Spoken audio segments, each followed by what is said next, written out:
Assalamualaikum warahmatullahi wabarakatuh. Perkenalkan, nama saya Sela Putri, NIM 138, kelas 2022D.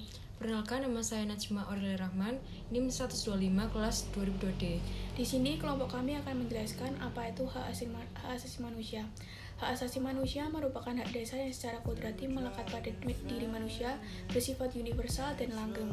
Oleh karena itu harus dilindungi, dihormati, dipertahankan, dan tidak boleh diabaikan, dikurangi, atau dirampas oleh siapapun.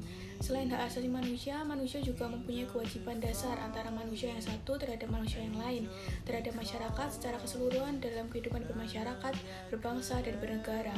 Bangsa Indonesia sebagai anggota Perserikatan Bangsa-Bangsa mengemban tanggung jawab moral dan hukum untuk menjunjung tinggi dan melaksanakan Deklarasi Universal tentang Hak Asasi Manusia yang ditetapkan oleh Perserikatan Bangsa-Bangsa serta berbagai instrumen internasional lainnya mengenai hak asasi manusia yang telah diterima oleh negara Republik Indonesia. Selanjutnya adalah prinsip-prinsip hak asasi manusia. Prinsip hak asasi manusia berikut adalah beberapa prinsip-prinsip hak asasi manusia yang dikemukakan oleh para ahli. Yang pertama adalah universal atau universality, yaitu semua orang di seluruh belahan dunia, agama apapun, warga negara manapun, bahasa apapun, etnis manapun, tanpa memandang identitas politik dan antropologis apapun, dan terlepas dari status disabilitasnya, memiliki hak yang sama. Lalu yang kedua adalah tak terbagi, yaitu setiap orang memiliki seluruh kategori hak yang tidak dapat dibagi-bagi. Lalu yang ketiga, yaitu saling bergantung.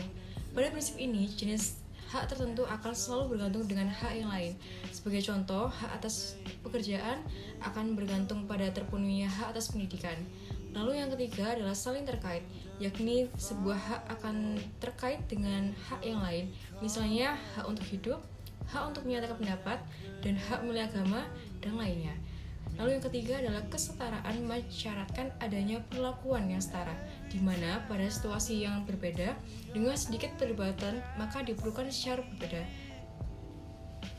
Perkenalkan, saya Tesalonika Sagala, NIM 140 dan teman saya Siti Anjani, NIM 143. Pada kesempatan kali ini, kami akan menjelaskan bagian tentang macam-macam HAM beserta contohnya dan contoh kasus HAM yang pernah terjadi di Indonesia. Macam-macam HAM beserta contohnya. 1. Hak asasi untuk hidup. Contoh dari hak asasi untuk hidup seperti manusia berhak untuk hidup, setiap manusia berhak untuk mempertahankan hidupnya, serta setiap manusia berhak mensejahterakan kehidupannya. Contoh lain dari hak asasi untuk hidup yaitu setiap manusia berhak untuk mendapatkan lingkungan yang sehat dan bersih dan berhak memperoleh rasa aman, damai, tentram, dan serta lahir batin. Yang kedua, hak asasi berkeluarga dan melanjutkan keturunan. Terdapat beberapa contoh dari hak asasi berkeluarga dan melanjutkan keturunan, yaitu setiap manusia atau individu berhak untuk membangun sebuah keluarga tanpa harus ada rasa tekanan, serta berhak untuk memiliki keturunan lewat suatu perkawinan yang sah. Dalam hal ini, perkawinan dinyatakan sah jika calon suami dan calon istri sudah memenuhi ketentuan-ketentuan hukum yang berlaku, baik itu hukum agama atau hukum negara. Yang ketiga, hak mengembangkan diri. Setiap manusia berhak untuk mengembangkan dirinya secara layak. Oleh sebab itu, muncullah hak asasi untuk mengembangkan diri. Adapun contoh dari hak ini yaitu setiap manusia berhak untuk berkomunikasi serta dapat mendapatkan informasi sesuai kebutuhannya. Setiap manusia berhak untuk merasakan manfaat dari pengetahuan, teknologi, seni, dan budaya. Contoh terakhir dari hak pengembangan diri adalah setiap manusia berhak memperjuangkan dirinya agar bisa terus berkembang, baik itu secara individu maupun kelompok.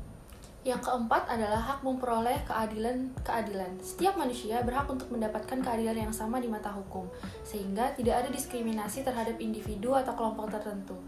Hak memperoleh keadilan memiliki beberapa contoh, seperti adanya asas praduga tidak bersalah atau seseorang berhak untuk tidak dinyatakan bersalah jika belum ada keputusan hukum yang sah dari sidang pengadilan.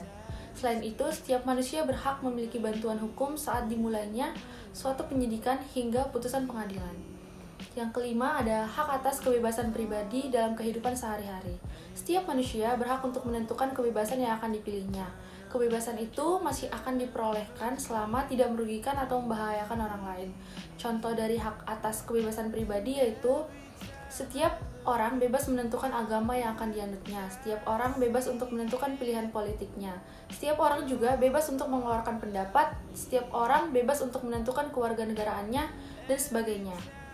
Selanjutnya saya akan menjelaskan contoh kasus HAM atau pelanggaran HAM yang pernah terjadi di Indonesia. Kasus ini terjadi pada tahun 1993, yaitu kasus Marsina yang terdiri atas 5W tambah 1H, yaitu yang pertama ada What, kasus pembunuhan Marsina, ya, ada Where di Sidoarjo, When, Mei 1993, Who, oknum pembunuh, Why, pemicu para buruh mogok. Total mereka mengajukan 12 tuntutan, termasuk perusahaan harus menaikkan upah.